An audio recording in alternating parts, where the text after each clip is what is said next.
Okay, so we've already learned how to play a simple G, a full G chord. Now we're going to learn how to play a G7 chord,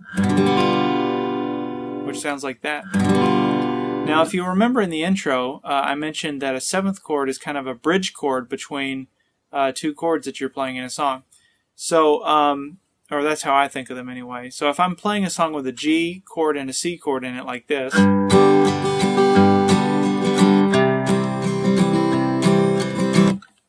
let's hear what those same two chords would sound like if I interject a G7th chord in between them. So before I get to the C, I play a G7th.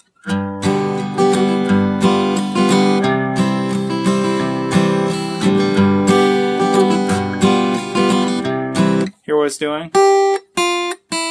That's what's happening on that top string. It's going from a G note to an F note to an E note. And so the 7th chord, as you can see, it's kind of tying those two chords together. Now, when you're playing, you don't want to always use a 7th chord. It's kind of like a paprika, you know, a little bit goes a long way. But in certain places, it can sound really nice.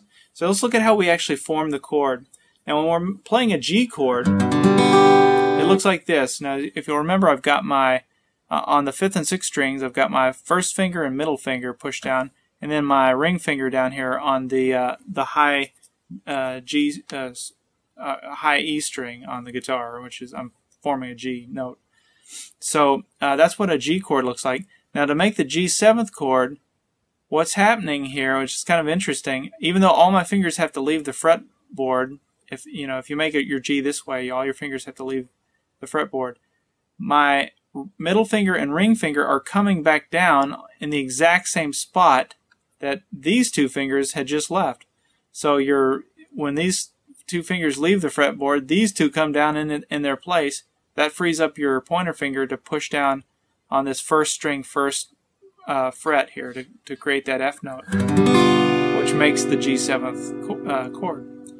So it's something you're gonna have to kind of practice as your fingers leave the fretboard.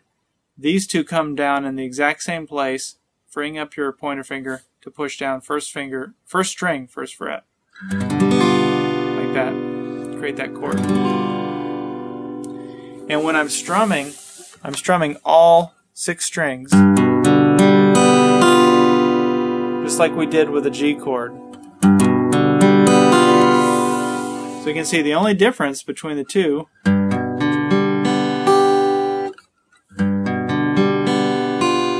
is this note changes from that note to that note. And that is how you play a G7th chord.